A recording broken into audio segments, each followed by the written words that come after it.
All right, so we're going to start recording and we might as well get going. Welcome everybody. This is a didactic portion of the high altitude lab training. Purpose of this, of course, is just kind of refresh your background. A lot of you have already been through some of this stuff before, so hopefully most of this will be a refresher for us. But for ISBEO purposes and the like, we need to do this for completeness. Title presentation, atmosphere and altitude physiology. What we're going to do is we're going to basically take a 3-credit-hour course and we're going to compress it down into about 30 minutes with some questions.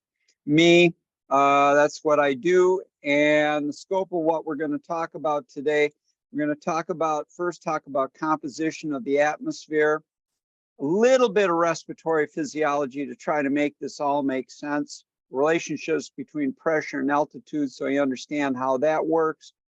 We'll talk about the stages of hypoxia, that's very important, and the types of hypoxia, responses to it, both physiological and what you should do.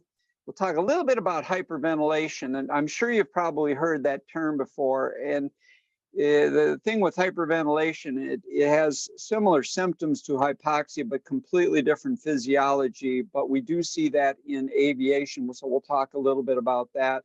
And then finally, we'll hit the oxygen requirements. Unfortunately, that's not spelled correctly, so I apologize for that. All right, so let's start out with composition of the atmosphere, or where do we live? So we're living, and as we are speaking right now, and as we are sitting, hopefully wherever we are, we're sitting in a environment which is roughly 78% nitrogen. It's about 20.9. We rounded up to 21% oxygen. And then we've got some other gases which contribute about 1% to it. They're really not all that important. And it doesn't matter how high you go or how low you go, the concentration percentages of these stays the same. Only thing that changes is the amount of physical molecules. Obviously, as we go higher, the amount of physical molecules gets less, but the concentration between these various different gases stays the same. We're not going to talk about water vapor. It doesn't really contribute much to this conversation. So, what are we breathing right now as we're sitting here? Well, we're breathing oxygen, and the problem with most of the pure gases is they have absolutely no taste, they have absolutely no odor. We can't see them. In other words, none of us can sit here and say, okay, I'm breathing 20.9% oxygen. It doesn't work that way. Same thing with nitrogen and pure carbon dioxide. They're colorless, tasteless. Carbon dioxide is a byproduct of combustion, pure combustion, and we actually breathe some of that as well. So the problem is, other than physiological symptoms, we have no way to know what we are breathing unless we prepare for it and understand the environment for which we're in. There are some trace gases there. I was mentioning they're about 1%, argon, krypton, selenium. We don't have to worry about them. They have a little bit of an odor, particularly argon and krypton have a little bit of an odor to them, but not relevant to this. And again, we're also breathing water vapor. It can be up to about 5%, but we're not going to worry about that as well. When we get up real high, we talk about ozone, and ozone actually has a little bit of a smell to it. If you've ever been out after a thunderstorm with a bunch of lightning around, and you smell that kind of fresh odor that is always reminiscent of after a thunderstorm with lightning, that smell is generally ozone. And we're used to it, but it doesn't really contribute much to what we're talking about. So why do we need oxygen? Why do we need it continuously and in the right percentage? Well, it's pretty simple. Human beings are not much more than campfires or bonfires. So in the campfire or the bonfire, what do? We take wood, okay, that's our fuel. We add oxygen because that's all around. And we add an accelerant to start the chemical process of burning. And the wood burns, it basically uses up oxygen. It produces carbon dioxide, some carbon monoxide, and of course the smoke we see. And we get the heat and light of the bonfire. Well, the human being is actually very, very similar to that. We have a molecule of fuel, which is called glucose. That's the one that the body uses most. It can use other things for energy. What we do is we take it into the cells, and in this little organelle in the cell called a mitochondria, we take that fuel into there, we take oxygen in there, and in a chemical process, we burn it. And in the process of that, we create heat and we create energy. As a side note, the molecule of energy for the human being is called ATP, or adenosine triphosphate, and that is our currency of energy. So we do exactly the same thing that the bonfire does, and we need a continuous supply of oxygen. The waste product is carbon dioxide, and we blow that out. We breathe in oxygen, we blow out carbon dioxide. Now, we aren't going to get too much into this part of it as far as how that oxygen is transported around through the body. Obviously, we breathe it in, it needs to get into the bloodstream, and it needs to get carried around. It gets transported primarily by that little red blood cell. You know, when you cut your finger or you poke your finger, you bleed red. Okay, well, that red is about 50% of the concentrate of what blood is. Blood's about 50% liquid, roughly about 50% concentrate of little red blood cells. They're about 7 microns across. And those little bad boys are responsible for the major amount of oxygen being transported around to the body. That'll become important later. We do have a little bit about a capability of transporting oxygen around in the liquid, but it's not nearly enough for what a human would need. We need that red blood cell. And like I said, that'll get important later.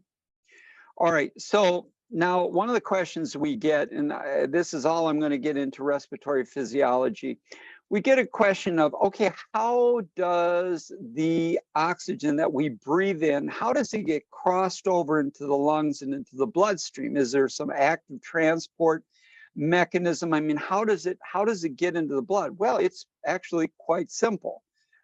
We take oxygen, we have a semi-permeable membrane, which is the lung, and then the lung meeting up with the small little blood vessel called a capillary, or in the alveoli process. And if there's a lot of it on one side, on the left, and we want it on the right, it simply diffuses across. In other words, if you got a lot of it on the left side, you don't have as much of it on the right side, it simply crosses across because there's a greater variant on the left side than the right side. Nothing more fancy than that. The other question we get is, okay, well, so you said I burn this fuel called glucose and I make up carbon dioxide just like the bonfire, and you say I breathe it out. Well, how does it get out of my bloodstream and into my lungs and get blown out? Well, same thing, just the other way. We create a lot of carbon dioxide. We have the semi-permeable membrane in the middle, and we have lesser of it on the other side, in the lung side, and it simply diffuses out, and then we breathe it out. And that's all we're going to get into as far as respiratory physiology, and it really is that simple. Now, obviously, it's way more complicated than that, and how the oxygen onloads and offloads into the red blood cells way more complicated than that, but it's really outside the scope of this discussion. So, characteristics of the division of the atmosphere. Okay, well, this is where we live. This is where human beings were designed to be. We live in this area called the troposphere. This is where humidity lies. This is where weather lies. This is where that good old adiabatic lapse rate of temperature that we all learned since our private pilot course, 3 degrees Fahrenheit per 1,000 foot, we drop in temperature 2 degrees Celsius. It's bounded as we go up by a thing called the tropopause. And then as we get higher, we get up into the stratosphere. All right. Now the stratosphere, the atmospherics kind of changed a little bit. Actually, the temperature actually starts to stabilize. You know, everybody and the brother knows as we go higher, the temperature will lapse and go down. I mean, the 35,000 foot range, the temperature is well below zero, usually in the -20s to -30s degrees Fahrenheit. Well, as we go up into the stratosphere, the game kind of changes a little bit. the temperature starts to stay the same and then actually starts to increase a little bit till we start getting even higher. There's not much water vapor there. The contrails, when you see contrails behind an aircraft, it's only because one of the waste products of burning that Jet A is water, which comes out of the back of the engine or the back of the exhaust, and it quickly crystallizes and we get contrails out of that. And then we get up even higher, we start getting into the ionosphere, and basically everything changes, both the altitude and the human physiology changes up there. We start becoming spacemen, but we're going to leave that alone. So we say that, okay, human beings are functionally ground huggers. We weren't really designed to live up high. So what we did is we take basically the altitudes and we create what we call physiological divisions.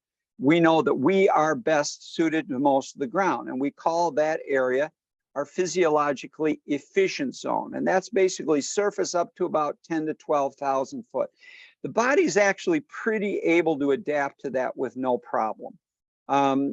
As I don't know if anyone's ever done Pikes Peak, but we hear people going up to Pikes Peak, which I think is 14,000 foot, and they say, "Yeah, man, I started getting a little bit short of breath, and boy, I don't have much exercise tolerance up there."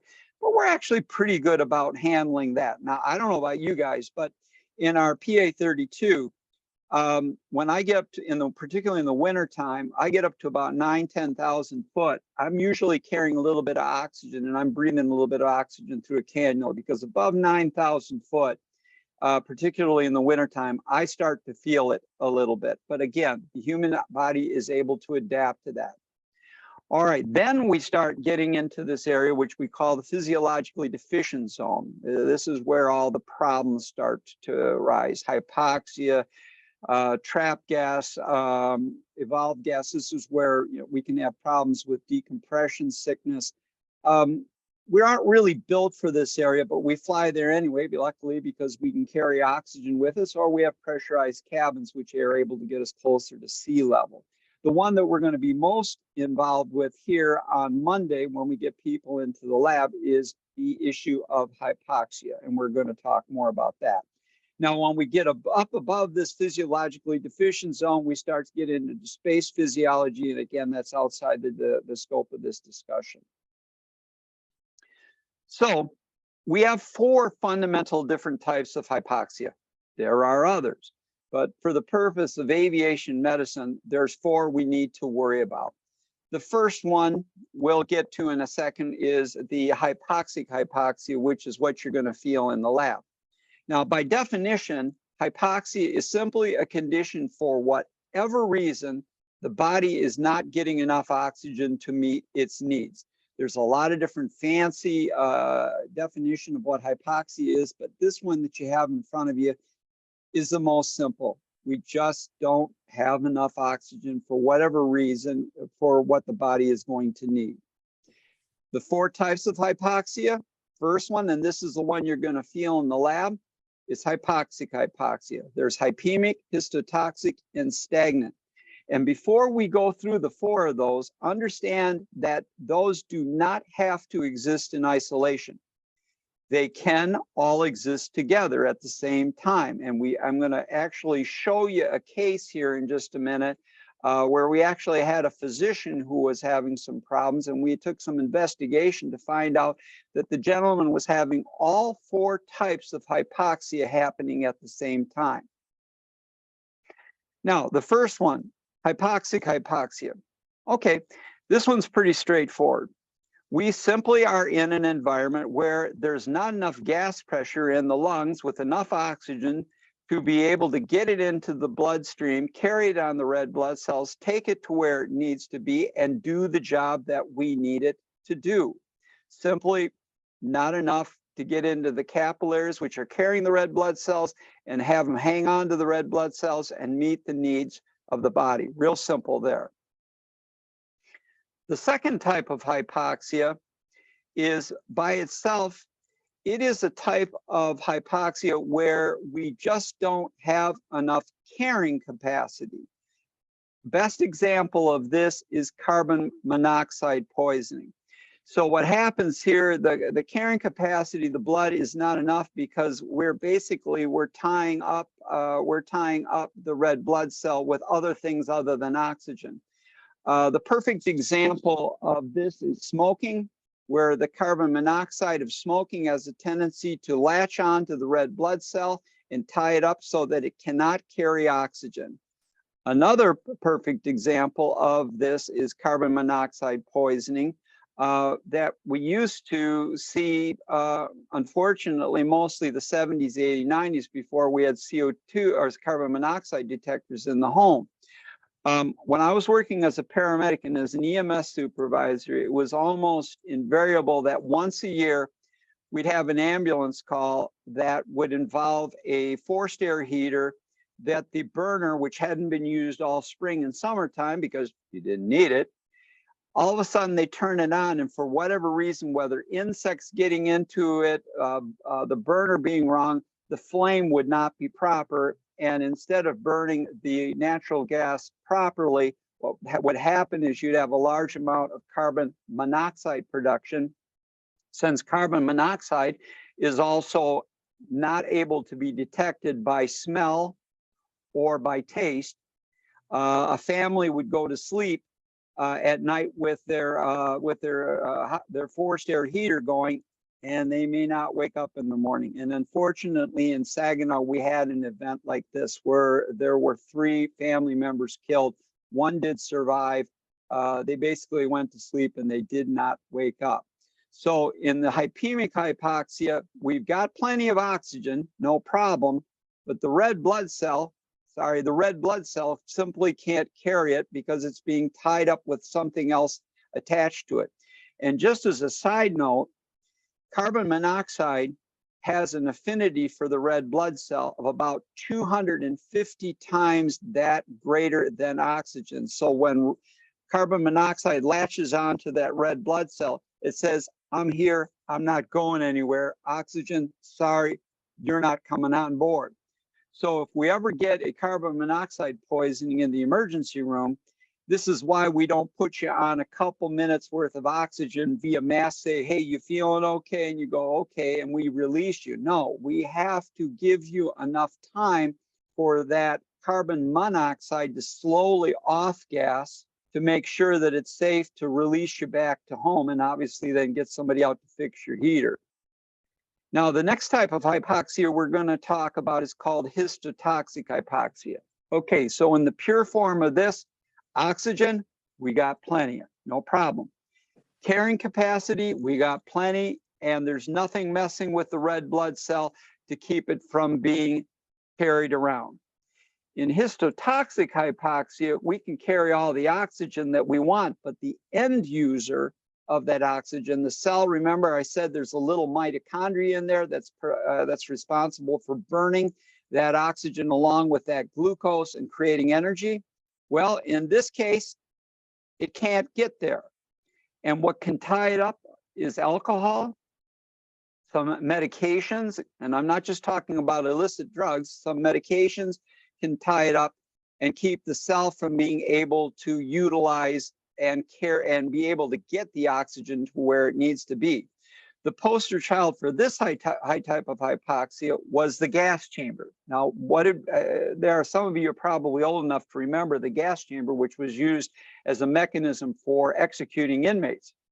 And in a perfect world, you had a stainless steel container with usually a very, very high stack exhaust. And what you would do is you'd bring the inmate in, you'd strap him down. Underneath him was a bucket of sulfuric acid. Above that was a bag of potassium cyanide. And when the decision was made to execute, what would happen is the bag would be dropped into the bucket. The cyanide gas would be unleashed. The inmate would breathe it in.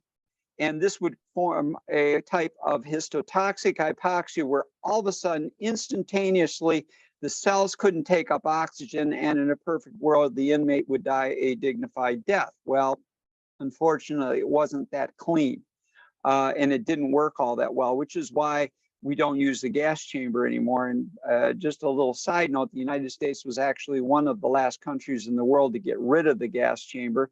And if you ever want to see what one looks like, there is one in a museum in Indiana. So this is histotoxic hypoxia, where we've got plenty of oxygen, we've got plenty of carrying capability, but the cell, the end user, the customer who needs that oxygen cannot utilize it. Finally, the last type of hypoxia that we're going to talk about is called stagnant hypoxia. Now, what this type of hypoxia is, occurs when we have poor circulation or pooling of blood, usually in the lower extremities. It is an issue in high performance aircraft where a lot of Gs are carried, but it can also be an issue in cases where there are passengers who are sitting for long periods of time.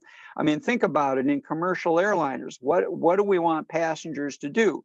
We want them to find their seat. We want them to sit down, strap on their seat belt. We want them to give us their drink orders and get their peanuts or whatever they're getting for a snack in that. We don't want them moving around a lot. We don't want them crowding the lavatories either in the front of the aircraft or in the rear of the aircraft. Basically, we want them sitting most of the time. And while that happens, you can get pooling of blood into the lower extremities. Some of you may actually have felt this on long haul flights, where you may be 8 to 10 hours in the aircraft, and you might notice some swelling in your lower extremities. You might notice some swelling in your legs. You might notice that your shoes all of a sudden feel like they're fitting a little bit more tightly because you're getting a little bit of swelling in the feet. Well, again, this can be associated with pulling excess Gs, but yeah, we don't generally have to worry about those in Part 91 aircraft. Cold temperatures can also cause this too, and a lot of times the interior of some aircraft have a tendency to be a little bit cool, can also reduce circulation and cause pooling of blood into the lower extremities. Now, before I go to the next part of this, I'm going to talk about how this can all occur in one person. Remember, these do not have to exist in isolation. So I'm going back to hypoxic hypoxia. At an airspace medicine conference, I had a friend of mine who is a physician and said, Greg, hey, don't you have one of those high altitude labs? And I said, yes, we do. He says, well, I got somebody who'd like to talk with you. This is a gentleman, a physician who goes over to Europe on a regular basis. And he'd always notice that he gets a little short of breath on the trip over there. Okay, well, unfortunately, on the last time he had a trip, he got really short of breath. And unfortunately, what happened is it actually caused a divert of the airline. So he's wondering, what the heck do I do on my next trip if I got to go over to Europe? All right. So we took a look at his case. So we found the first type of hypoxia, hypoxics, obviously. So what pressurization is there in this particular aircraft? This one pressurized to 8,000 foot cabin altitude. So we know we got a little bit of hypoxia going there already because we don't have a sea level condition. So strike one. And by the way, for you baseball fans, there's going to be 4 strikes in this particular at-bat, shall we say. All right, so second situation, hypemic hypoxia. So it turns out that this poor guy has renal disease, has kidney disease. Now, that has a tendency to cause anemia, particularly in the later stages where the kidneys aren't signaling the blood production, the red blood cell production. So we already found out that this guy was also a little bit anemic, excuse me. And he didn't have the normal carrying capability. So strike 2, we knew he had hypemic hypoxia. Finally, or actually second to last, strike 3, histotoxic hypoxia. Well, we took a look at the guy's medications, and this one took a little bit of detective work, but we found out a couple of the medications he had a tendency to interfere with oxygen uptake in the cells. So, okay, now we've got strike 3 here. So we've got 3 different types of hypoxia going. And finally, well, we already talked about this, He had a tendency to get into his seat. He'd sit there for 8 hours, wouldn't go to the bathroom, and we already had stagnant hypoxia going on this guy from all the amount of time that he was sitting. So what did the guy do? Well, the guy picked up oxygen concentrator, which are now allowed on commercial flights. And instead of just sitting there with no oxygen, he would basically get himself on about 2 liters a minute of oxygen during the flight, and he did not have a problem since. So my point of this is these don't exist in isolation. They can exist in all sorts of combinations, and in this gentleman, they occurred all at once. All right, so stages of hypoxia. We're going to talk about those. So the thing you need to remember about hypoxia, first of all, until you know what your hypoxic signs and symptoms of, it can be difficult to detect in yourself, particularly if you're flying alone. What you need to recognize is, number one, you need to recognize the situations where hypoxia is likely to occur. You need to know your physical and mental symptoms. You'll know those after Monday or whatever day you're going into the high altitude lab. And you need to cross-check with your crew member. Let's put it this way. If your crew member is showing signs of hypoxia, it's probably a pretty safe bet that you're going to be next. Now, myself, I've been flying for 42 years. I go into the high altitude lab sometimes as a student because I have a student instructor that I'm training to be able to run the lab. So when everybody goes off of their mask and goes into 25,000 foot altitude, guess who probably has the symptoms come on first and who goes on back on oxygen fastest? It's me. My 19, 20-year-old students, guess what? They tolerate it better than I do because they are younger. So with having said that, let's go through the stages. And by the way, we'll talk more about this when we get you into the lab, both before we go in and when we do the debrief. So the first stage we have is called the indifferent stage. All right, now the different stage is generally below 10,000 foot. You're really not going to notice much here. You may notice a little harder time focusing. You may notice a little bit of a reduction in night vision or reduction in color vision, but you really don't notice a whole heck of a lot here. But then we get into the compensatory stage. And compensatory, the root of that word is compensation, and it means exactly what it says. It says, hey, something's going on. The body's recognizing something's going on. And it says, I got to do something about this. Now, this usually occurs in the 12 to 15,000 foot range.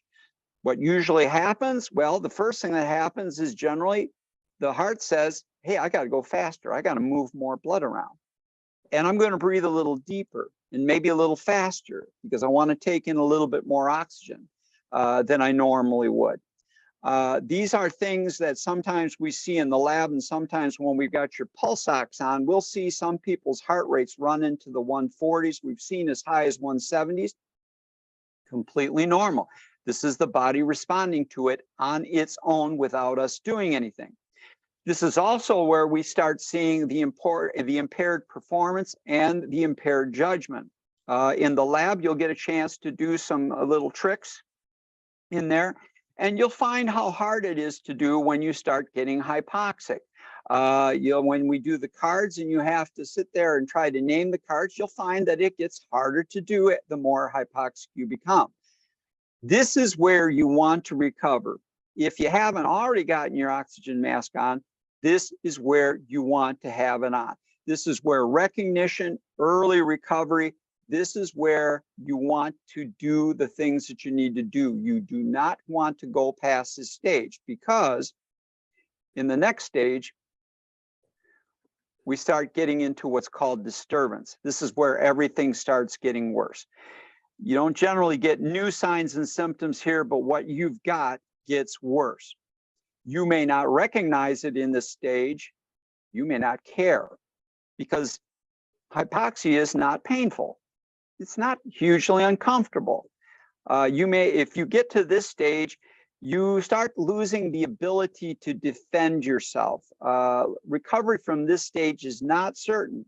I have seen people in this stage, particularly in the hypobaric lab in the Air Force, when I had to do my every 5-year recurrency for my flight physical and my flying slot. Finally, the last stage is the critical stage, unconscious or functionally useless. At this point, the only way you're not going to have an exceedingly bad day is to be rescued, because really here, there is no more self-help. These two phases of hypoxia, you never want to be in. You always want to be on oxygen or have made a move to get the aircraft lower before you get into these two. So, what are the hypoxic signs and symptoms? Well, they vary. There's common patterns, and we'll talk a little bit about those when we get you into the lab. Muscular impairment, inability to do simple tasks, memory impairment, cyanosis in the fingers, that's bluing in the fingers, diminished visual acuity. One of the things that we frequently hear from people is, I had a hard time focusing on things. Diminished peripheral vision, we'll get to that when we get you into the lab, why all of a sudden our vision starts to tunnel in on us, why we start losing our peripheral vision. Headache, we call it a hypoxia headache. Usually when you get that one, usually as soon as you put the oxygen on, it goes right away.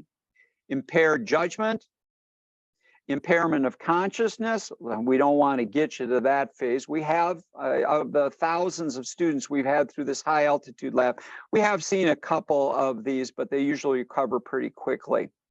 And personality changes. This one I kind of smile a little bit about, because everybody wonders about euphoria. Am I going to start laughing and giggling in there as soon as I get in the lab? Well, generally the rule of thumb is no. But hypoxia has a tendency to be a personality augmenter. If you have a naturally giggly personality, very lighthearted personality, yeah, you're probably going to be the one that's going to get a little bit of euphoria. Conversely, if you have a very morose personality type, and I saw this in the Air Force lab where we had an emergency room physician who was not the most pleasant guy to deal with during the 4 months of my aerospace medicine training. And let's put it this way, when he got hypoxic, it didn't make it any better. So we can see some changes in personality. Other things that we can, risk factors that we see for, well, obviously the altitude that you're at, the amount of time. Hypoxia can come on quickly with a rapid ascent or with a slow ascent, but you're spending more time there. Exercise, well, in the aircraft, we don't expect that you're going to be doing jumping jacks. We don't expect your passengers are going to be doing jumping jacks or push-ups in the back of the aircraft. But let's say you're a load master in a C-17 or a C-130, and you're pushing loads out of the back of the aircraft. You're on an oxygen mask back there, but you're working pretty hard. Exercise can reduce your altitude tolerance greatly. A cold, yeah, well, a cold or cold, one of the two. Cold temperatures are a risk factor for hypoxia, but also a cold as in an upper respiratory tract infection. We've seen this one pretty consistently. When someone has cold or allergies, we find that they have a tendency to not tolerate altitude as well.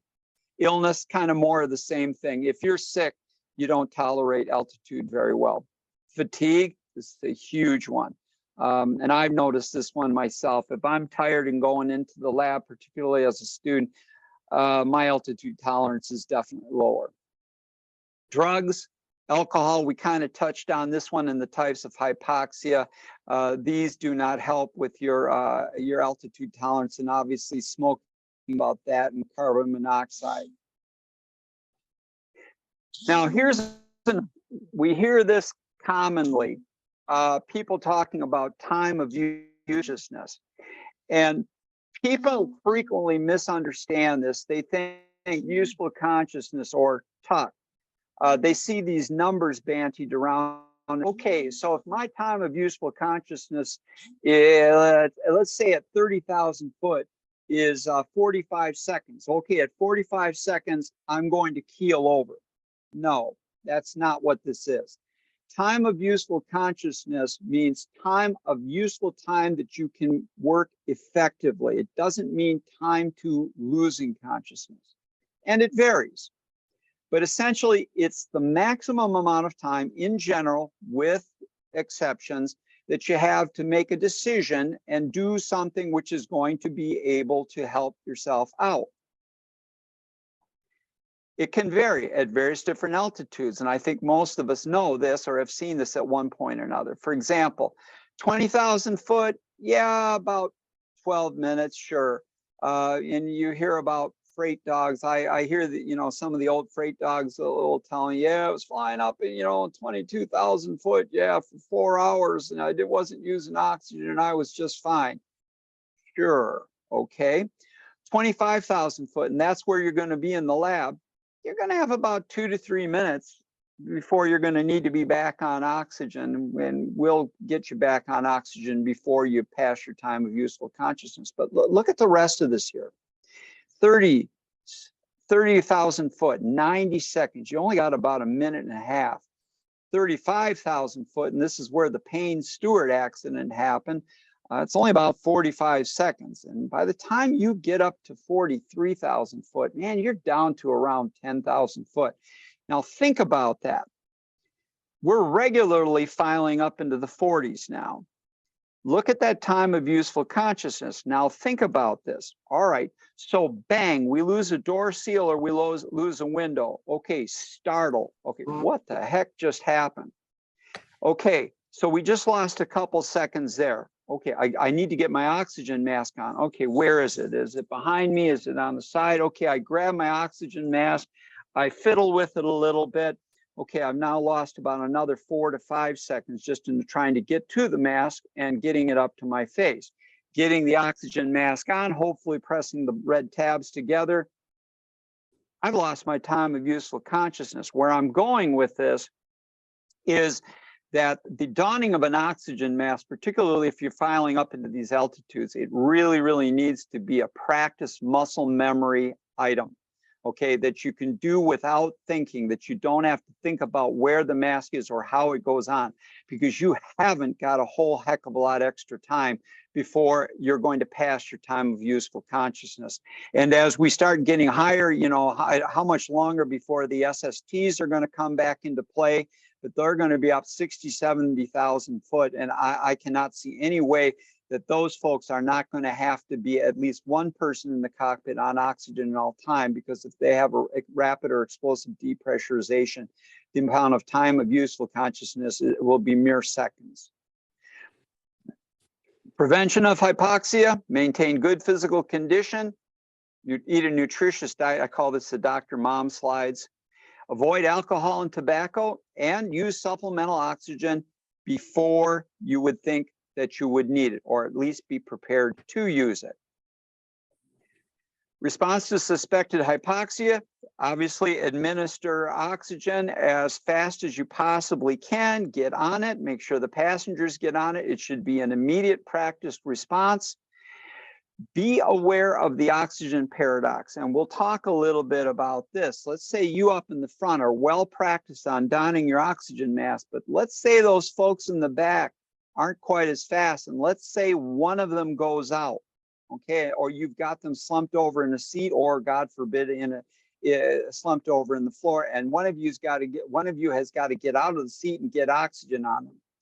Be aware of a thing called an oxygen paradox, where you put oxygen on someone who has gone out, and as the oxygen hits them and they reconnect, there can be a startle effect, which almost looks like a little bit of a seizure. We have a name for it. We called it the funky chicken, and it can look like you actually just made it worse, but no, you haven't.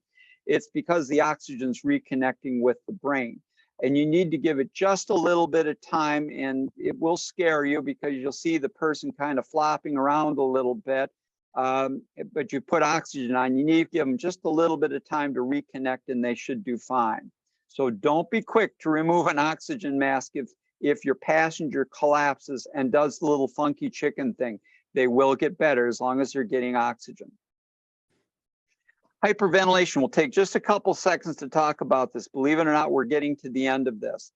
All right, so what is hyperventilation? Well, we saw this, oh gosh, we always saw this on the weekends in EMS, where somebody at home, for whatever anxiety reason, they start breathing faster, they get all nerved up, and as they go along, they're breathing faster and faster and faster, and they're breathing off CO2, and all of a sudden they're starting to get some pH differences in the blood, that's acid base, and they start getting symptoms from that, up into including unconsciousness.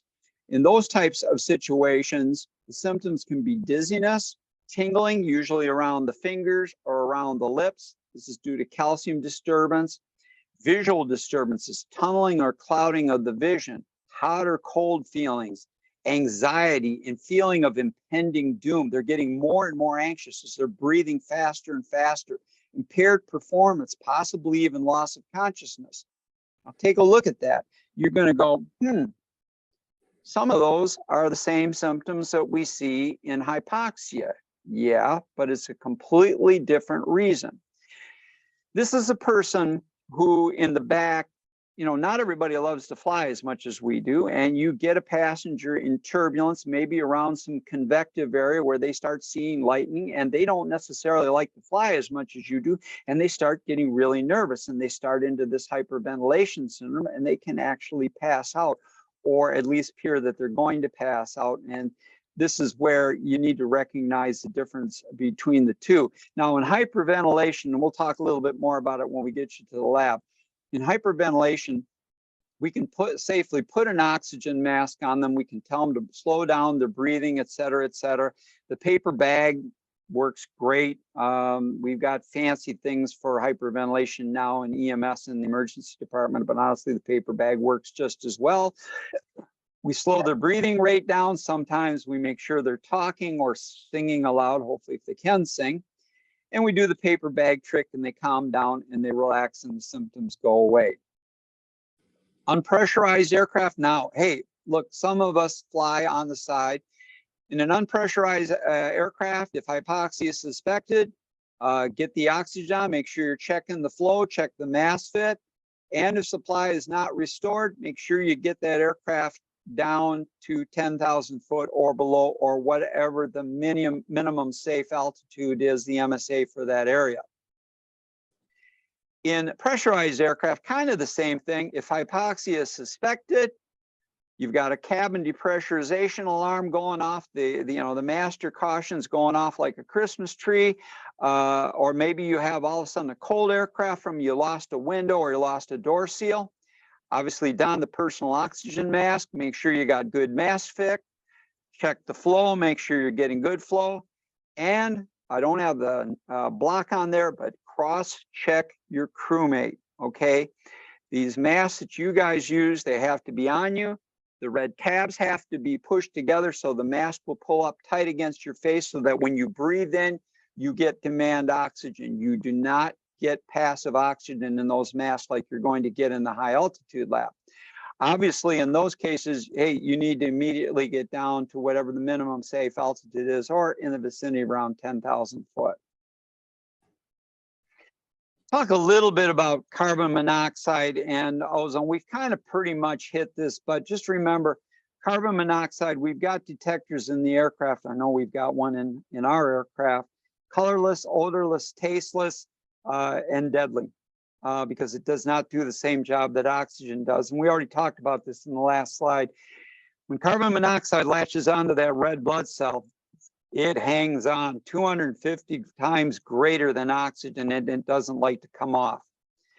You can get problems with carbon monoxide with low concentrations over a long period of time or high concentrations over a short period of time. And the symptoms are very, very similar to hypoxia, but they're not likely to get better as fast simply by donning an oxygen mask. Okay, last few slides. The CFRs, just for completeness. CFR 91-211, flights over 30 minutes between 12.5 and 14, minimum crew must use. Above 14,000, minimum crew must use continually. Above 15,000 foot, passengers must be provided with oxygen. I can't imagine anybody flying with passengers above 15,000 foot not having them on oxygen. And back from our private pilot course, yeah, above 5,000 foot at nighttime, you should use oxygen to prevent problems with color vision degradation. I will tell you, I've had some students report it. Myself, I've trained, I can't remember how many times I've trained for hypoxia. I have never really noticed the color vision degradation, but they say that it does happen. And with that, we end. So I'm going to stop the screen share. If that works. And guys, any questions? And you, by the way, if you got any aeromedical questions, certification questions, happy to take those as well. We can talk about in-flight medical emergencies. We just had, with one of the flight departments that we deal with, we just had one where a air crew had an incapacitating condition, and we're going to hopefully do a class for them on management of in-flight medical emergencies here pretty soon. But any questions you guys have got, happy to take. Hey, Doc, how dumb question, but how do you actually reduce the amount of oxygen in your unit? Excellent question. I'll give you the evolution of that.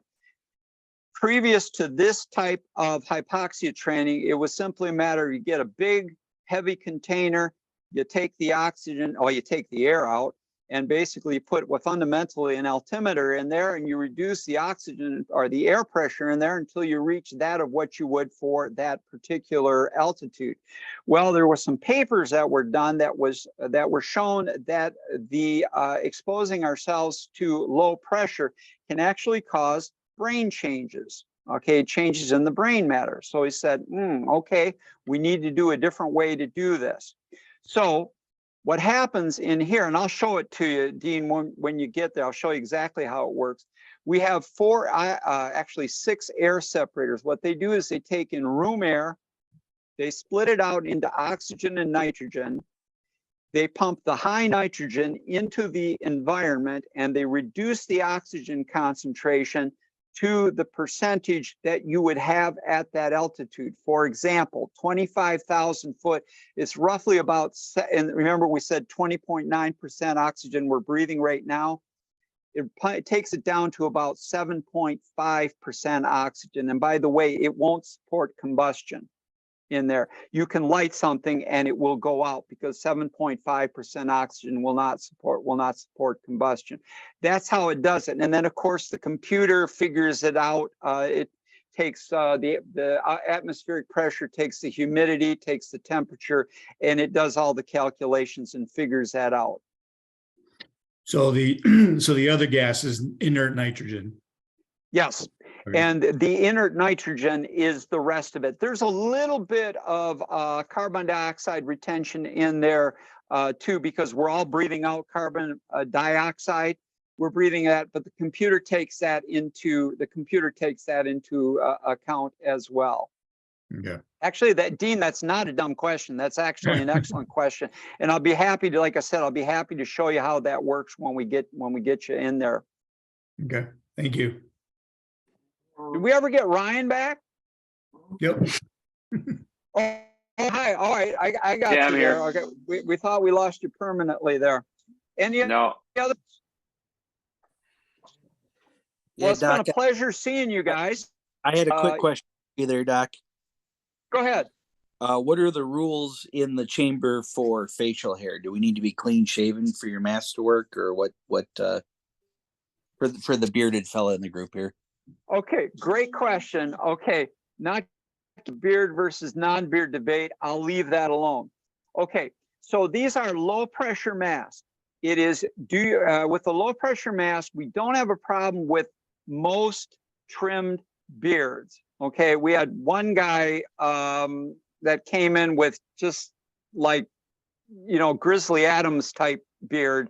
And it's like, there's no way we're going to be able to pull this off with you because we can't get a decent mask fit. But for the vast majority of well-trimmed beards, it's not a big deal. We just need to make sure that the mask is tight on your face. And don't worry, we take care of that when you get into the lab. Sounds good. Thank you. Good question as well. All right, with that, I think we've got the world's problem solved for the day. I don't know who we've got coming in on Monday, but we're looking forward to seeing all of you in the lab here in the not too distant future. And in the meantime, have a nice weekend. Great, thanks, Doc.